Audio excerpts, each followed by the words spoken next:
saudara-saudara yang terkasih di dalam Tuhan, pada saat ini kita berjumpa lagi karena anugerah Tuhan, dan karena itu patut kita menaikkan syukur dan pujian hanya kepada Dia. Kita akan masuk dalam renungan firman Tuhan, tetapi sebelumnya mari kita tunduk kepala dan kita berdoa. Bapa kami yang di surga, Bapa yang kami panggil dalam nama Tuhan Yesus Kristus, kami berterima kasih untuk anugerah-Mu yang begitu limpah nyata dalam hidup kami. Sampai hari ini Tuhan pelihara kami, baik kesehatan kami, ekonomi kami, dan juga iman kami tetap dijaga sehingga senantiasa berpusat kepada Yesus Kristus berdasarkan kebenaran firman-Mu. Saat ini kami akan merenungkan firman Tuhan. Roh yang kudus kami minta untuk menguasai hati pikiran pendengaran kami, supaya firman-Mu hari ini dapat menjadi berkat dalam hidup kami. Kami berdoa, kami sambut firman-Mu dalam nama Yesus Tuhan dan Juru Selamat kami. Haleluya. Amin.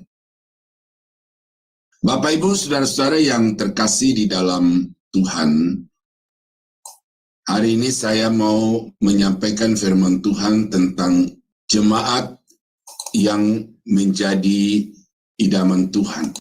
Tentu setiap kita memiliki idealisme, harapan-harapan, baik terhadap pekerjaan, terhadap rumah tangga, terhadap masa depan anak-anak kita, dan di dalam segala hal kita punya harapan-harapan.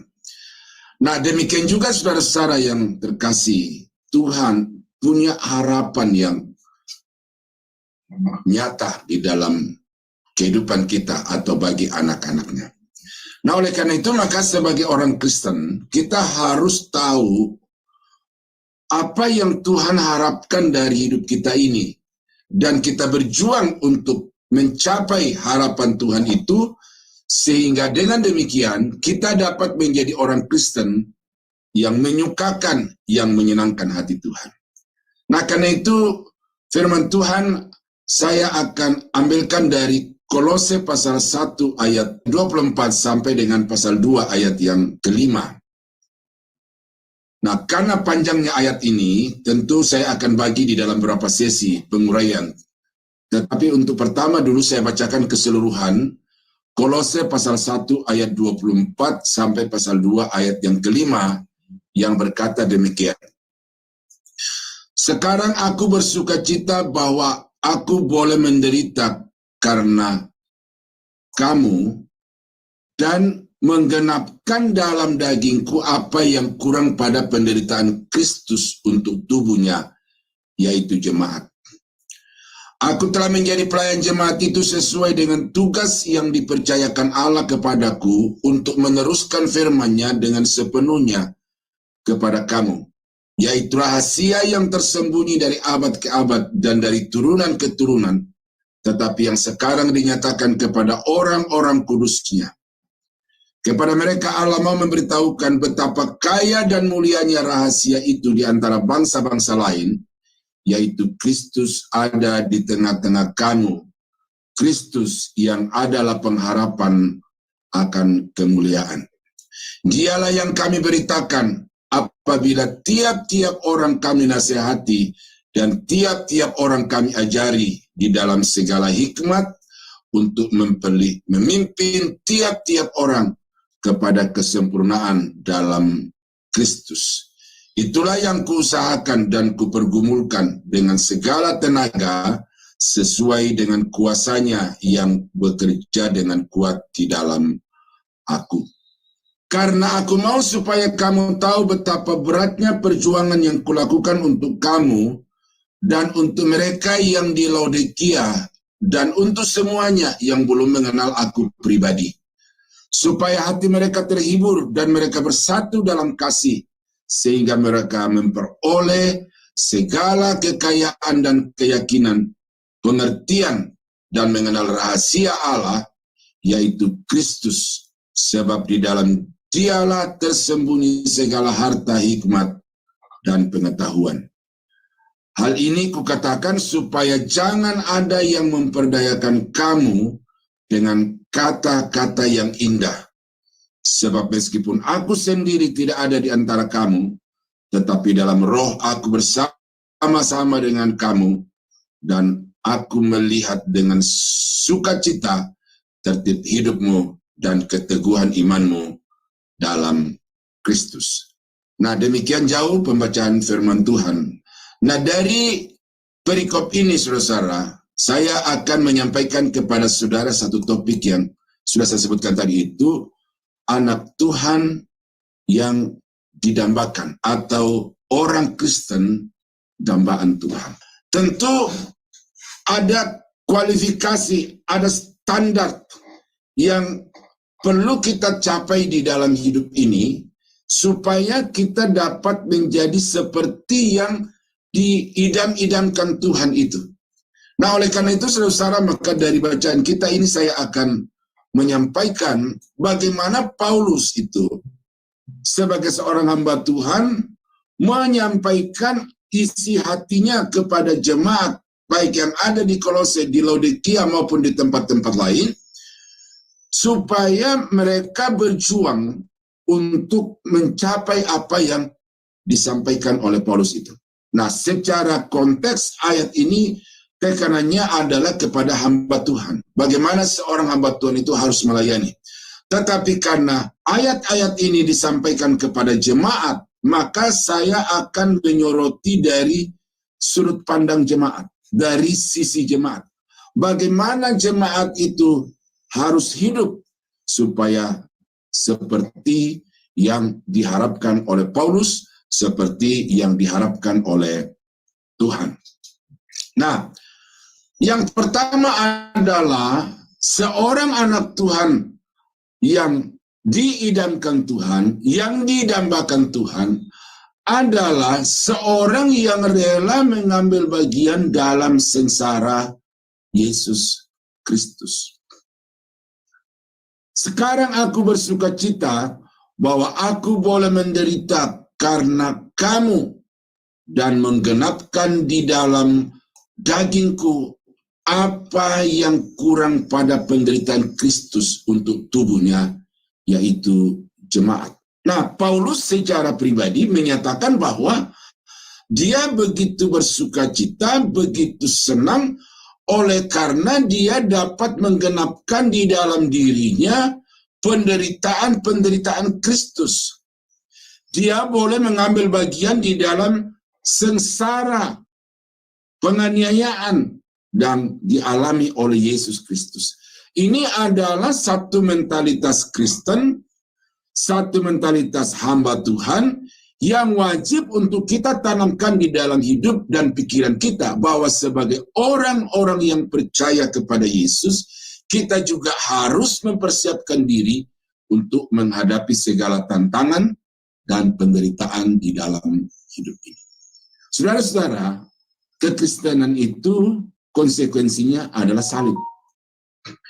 Kekristenan itu konsekuensinya adalah mau diproses untuk sempurna sama seperti Yesus. Ketika saudara pertama kali mengambil keputusan untuk percaya kepada Yesus, secara posisional saudara sudah menjadi anak Allah. Saudara sudah menjadi pewaris kerajaan surga. Tetapi kualitas hidup saudara pada saat itu masih sama ketika sebelum percaya kepada Yesus. Nah, oleh karena itu maka kualitas yang masih penuh dengan dosa, masih penuh dengan kejahatan itu harus diproses dari waktu ke waktu, dari hari ke hari, kata Alkitab, untuk pada akhirnya mencapai kesempurnaan sama seperti Yesus. Nah, itu konsekuensi daripada pengiringan kita kepada Tuhan akan diproyeksikan kepada satu kehidupan yang sempurna. Dan oleh karena itu maka di dalam perjalanan hidup ini kita akan berjumpa atau akan menemui banyak hal yang sama sekali tidak pernah kita sukai, daging kita tidak pernah sukai, dan yang tidak pernah kita bayangkan sebelumnya. Tetapi orang-orang yang menjadi jemaat dambaan Tuhan itu harus merelakan diri untuk mengambil bagian di dalam sengsara bahkan kematian Kristus. Dalam 1 Petrus 2 ayat 20 dan 21 berkata, sebab dapatkah disebut pujian jika kamu menderita pukulan karena kamu berbuat dosa? Tetapi jika kamu berbuat baik dan karena itu kamu harus menderita, maka itu adalah kasih karunia pada Allah. Sebab untuk itulah kamu dipanggil, karena Kristus pun telah menderita untuk kamu dan telah meninggalkan teladan bagimu, supaya kamu mengikuti jejaknya. Nah, Petrus dan Paulus seirama, senada di dalam hal menyikapi penderitaan itu.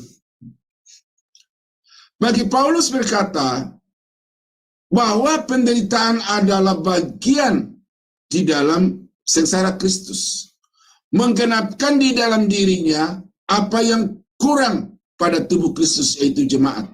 Bagi Petrus, penderitaan adalah kasih karunia. Penderitaan adalah teladan Kristus yang wajib untuk diikuti oleh semua orang-orang yang percaya kepadanya. Nah, jadi saudara dan saya mau tidak mau harus siap memperkuat iman, memperkuat mental untuk menjalani hidup sebagai orang-orang percaya kepada Tuhan. Karena saudara akan diproses untuk menjadi serupa dengan Kristus. Karena saudara akan memanggul salib.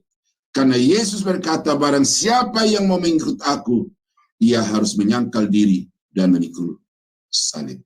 Nah, karena itu jemaat dambaan Tuhan, jemaat impian Tuhan adalah jemaat yang rela mengambil bagian di dalam sengsara dan penderitaan Kristus.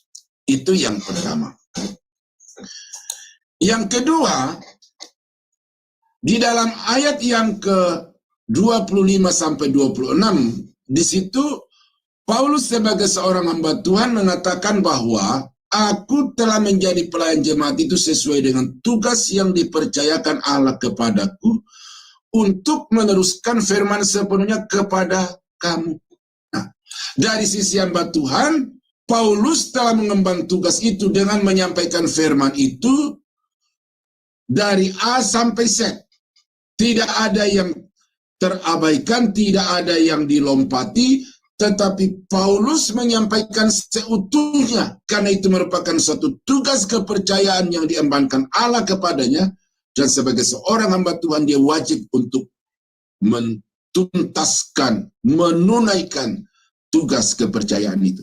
Tetapi dari sudut pandang jemaat, nah ini, ya, saudara sebagai jemaat Tuhan wajib untuk meresponi pelayanan Paulus, pemberitaan Paulus ini yang berdasar seutuhnya dan menyampaikan firman itu seutuhnya. Dan saudara harus mempercayai firman itu seutuhnya. Dari Kejadian pasal 1 ayat 1 sampai Wahyu pasal 22 ayat yang terakhir. Itu adalah firman Allah yang wajib untuk saudara percayai sebagai kebenaran. Ini penting saudara-saudara, karena pada hari-hari ini penyesatan itu mulai masif lagi. Secara khusus dalam hal ini saya mau sampaikan kepada saudara yang berkaitan dengan firman Tuhan, yang berkaitan dengan Alkitab, di mana teolog-teolog liberal, ya, orang-orang yang menjadikan akal sebagai kebenaran yang mutlak. Mereka sudah dengan lantang mengatakan bahwa di dalam Alkitab terdapat firman Allah. Artinya bahwa tidak semua Alkitab dari Kejadian sampai Wahyu itu kebenaran. Tidak semuanya firman Allah. Tetapi bagi teolog-teolog liberal, sebagian firman Tuhan dan sebagian bukan firman Tuhan. Karena itu mereka tidak segan-segan untuk mengatakan bahwa di dalam Alkitab itu terdapat mitos. Ada cerita-cerita yang dikarang-karang, yang direka-reka, yang dihayalkan oleh penulis-penulis atau sumber primer dari kitab suci itu. Nah, saudara-saudara, ini adalah penyesatan yang nyata di dalam gereja Tuhan. Nah, saudara sebagai jemaat, saudara harus hati-hati terhadap hal itu, karena kita harus percaya bahwa Alkitab adalah firman yang diilhamkan oleh Roh Kudus, dan karena itu apa yang ditulis oleh para nabi dan para rasul dan juga murid rasul itu adalah kebenaran yang berdasar kepada fakta, setidak-tidaknya berdasar kepada fakta kebenaran dari Roh Kudus. Dan karena itu jemaat harus mempercayai, masuk akal atau tidak masuk akal, maka firman itu wajib untuk saudara terima seutuhnya. Bagi saya sebagai seorang hamba Tuhan, sebagai seorang guru, justru logikanya Alkitab adalah bahwa ada yang tidak rasional. Justru kalau Alkitab itu rasional, semuanya bisa dipahami secara akal manusia, maka berarti Alkitab tidak layak untuk menjadi landasan iman. Tetapi karena di dalam Alkitab itu ada pernyataan-pernyataan yang melampaui akal pikiran manusia, maka di situ letak logikanya Alkitab itu. Alkitab tidak bisa dicakup oleh pikiran manusia, maka karena itu Alkitab harus diimani, Alkitab harus dipercayai.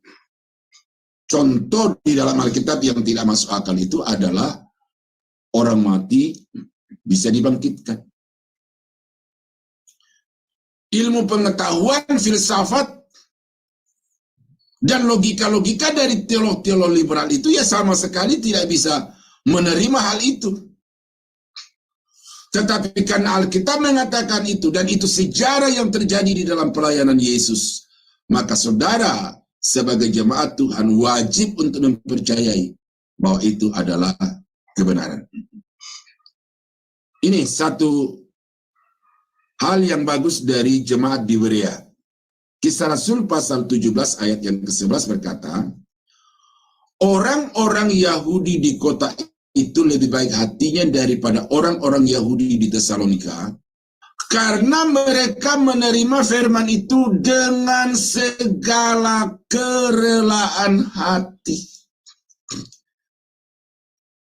Bukan soal masuk akal atau tidak masuk akal bagi mereka. Firman itu adalah kebenaran yang diterima dengan segenap hati.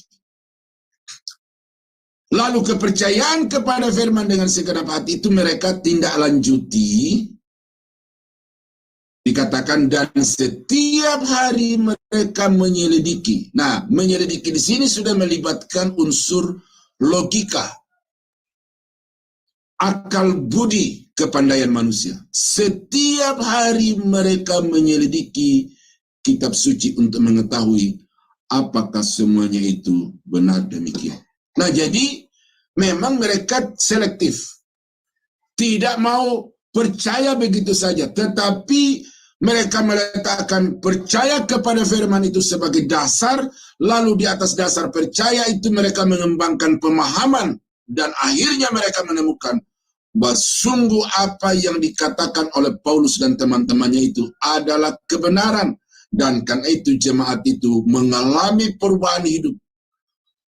Lebih baik hatinya karena digarap oleh firman, karena digarap oleh Roh Kudus, dan karena itu jemaat di Berea itu menjadi berkat bukan hanya kepada hamba-hamba Tuhan, dalam hal ini Paulus dan teman-temannya, tetapi juga bagi orang-orang yang ada di sekitar mereka menjadi saksi, karena kemudian banyak orang yang menjadi percaya kepada Yesus. Nah, inilah jemaat yang didambakan Tuhan, yaitu jemaat yang memang berpikir memberdayakan potensi logika yang Tuhan beri, tetapi mereka menaklukkan pikiran di bawah otoritas Alkitab. Dan karena itu kalau ada hal-hal yang tidak masuk akal mereka percaya itulah hebatnya firman Tuhan, itulah hebatnya Tuhan. Sehingga kita datang kepada Tuhan itu berdasarkan iman dan bukan berdasarkan pengetahuan.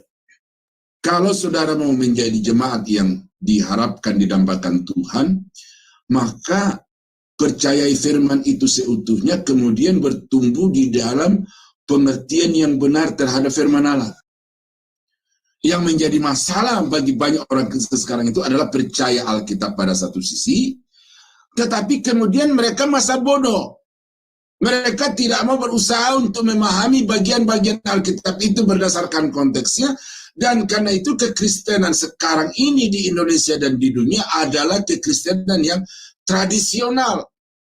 Karena memang nenek moyangnya sudah Kristen, orang tuanya sudah Kristen, maka otomatis dia menjadi Kristen. Tetapi kekristenan yang sejati adalah kekristenan yang percaya secara pribadi kepada Yesus, kemudian percaya kepada kebenaran firman Tuhan dan memahami kebenaran firman Tuhan itu, sehingga dengan demikian dia dapat melakukan apa yang diperkenankan Tuhan di dalam kehidupannya. Itu yang kedua. Apa kualifikasinya supaya orang-orang percaya atau jemaat itu menjadi seperti yang didambakan Tuhan? Maka saudara dan saya harus mempercayai firman itu. Mengerti atau tidak mengerti, masuk akal atau tidak masuk akal, Alkitab adalah firman Allah. Dan yang ketiga, kualifikasi dari jemaat yang menjadi dambaan Tuhan adalah jemaat yang berpusat kepada Kristus. Kepada mereka Allah mau memberitahukan betapa kaya dan mulianya rahasia itu di antara bangsa-bangsa lain, yaitu Kristus ada di tengah-tengah kamu. Kristus yang adalah pengharapan akan kemuliaan. Dialah yang kami beritakan apabila tiap-tiap orang kami nasihati dan tiap-tiap orang kami ajari di dalam segala hikmat untuk memimpin tiap-tiap orang kepada kesempurnaan dalam Kristus. Nah, jadi apa yang Paulus ajarkan di sini kepada jemaat adalah Yesus itu Tuhan. Yesus itu rahasia yang tersimpan dari abad ke abad, yang tersimpan tersembunyi menjadi rahasia dari turunan ke turunan. Tetapi sekarang oleh Paulus, rahasia itu disingkapkan kepada jemaat, yaitu bahwa Yesus ada di tengah-tengah kamu. Yesus yang adalah pengharapan, yang adalah kemuliaan Allah itu ada di tengah-tengah kamu. Nah, jadi karena itu maka sebagai jemaat harus beriman kepada Yesus, percaya kepada Yesus. Ini menjadi hal yang sangat penting karena kekristenan ya di Indonesia itu terkotak-kotak. Ya.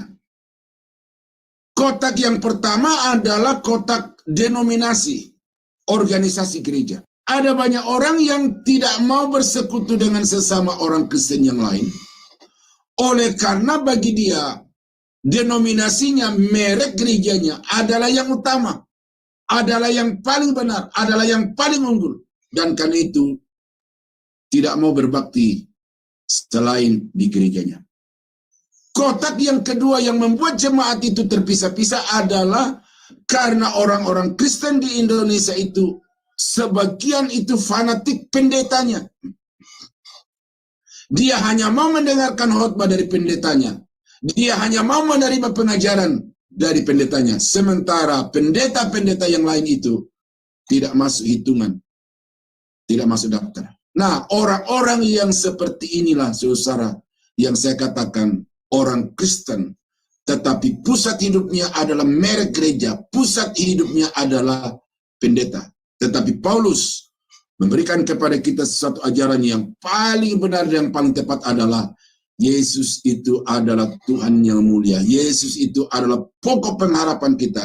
Dan Yesus itu ada di tengah-tengah kamu. Karena itu percaya Yesus sebagai Tuhan dan Juru Selamat di dalam hidupmu. Saudara-saudara, ini ironi di kekristenan kita sekarang ini. Dan sebenarnya dari dulu. Karena dari dulu pun masalah kristologi itu menjadi persoalan yang cukup pelik di dalam gereja. Bahkan kemudian karena perbedaan pendapat di antara pemimpin-pemimpin gereja pada waktu itu, maka tidak sedikit yang saling mengucilkan, bahkan saling membunuh. Dan kemudian akibatnya adalah gereja-gereja itu terpecah belah. Sehingga ada gereja Antioquia, ada gereja Koptik, ada gereja Nestorian, ada gereja Roma Katolik. Nah, ini sebabnya adalah karena persoalan kristologi salah satu, dan yang kedua adalah karena persoalan pemimpin gereja. Dan pada hari ini saya mau sampaikan kepada saudara, tidak ada satu gereja yang sempurna, tidak ada seorang pendeta yang sempurna. Oleh karena itu, satu-satunya pusat hidup saudara haruslah Yesus Kristus. Dalam 1 Korintus 1 ayat 12-13, yang aku maksudkan ialah bahwa kamu masing-masing berkata, aku dari golongan Paulus, atau aku dari golongan Apolos, atau aku dari golongan Kefas, atau aku dari golongan Kristus. Ini fenomena jemaat di Korintus yang Paulus temukan, dan ini menjadi bagian di dalam surat kepada jemaat di Korintus yang memberi teguran bahwa pola keberimanan kamu salah. Jalur pengiringan kamu kepada Tuhan, jalur yang tidak tepat. Adakah Kristus terbagi-bagi? Adakah Paulus disalibkan karena kamu? Atau adakah kamu dibaptis dalam nama Paulus? Jelas. Paulus sebagai seorang hamba Tuhan yang hebat, yang luar biasa, dia mau menurunkan derajatnya di bawah otoritas Kristus. Berbeda dengan pendeta-pendeta sekarang yang justru menempatkan dirinya di atas Kristus dan mengatakan Yesus bukan Tuhan. Tetapi hari ini saya mau katakan kepada saudara bahwa jemaat yang didambakan Tuhan adalah jemaat yang mempercayai Yesus Tuhan, Yesus Juru Selamat, Yesus Mesias, Yesus adalah penggenapan dari nubuat Perjanjian Lama, Perjanjian Baru. Dan tanpa Yesus, Alkitab menjadi tidak lengkap. Itu sebabnya saudara-saudara kekasih dalam Tuhan, ini penegasan yang saya mau sampaikan kepada saudara, bahwa Paulus, Apolos, Kefas atau Petrus hanyalah hamba-hamba Allah. Dan karena itu jangan jadikan mereka sebagai pusat hidupmu, pusat keyakinan dan kepercayaanmu, tetapi beranjak lebih daripada mereka, yaitu Yesus adalah Tuhan dan Juru Selamat. Hanya Yesus yang menjadi jaminan untuk memperoleh hidup yang kekal. Bagian selanjutnya dari ayat ini berkata, Paulus menanam, Apolos menyiram, tetapi yang memberi pertumbuhan adalah Tuhan. Artinya Paulus betul-betul mau menempatkan diri secara tepat di dalam kapasitasnya sebagai seorang hamba Tuhan, kemudian menjunjung tinggi, memuliakan, mengagungkan Yesus sebagai Tuhan yang satu-satunya, Juru Selamat yang satu-satunya, yang harus dipercayai oleh semua orang-orang percaya, bahkan semua umat manusia. Nah, saudara-saudara, dengan ini saya mau tegaskan kepada saudara, jangan mau bergeser dari keyakinan bahwa Yesus Tuhan.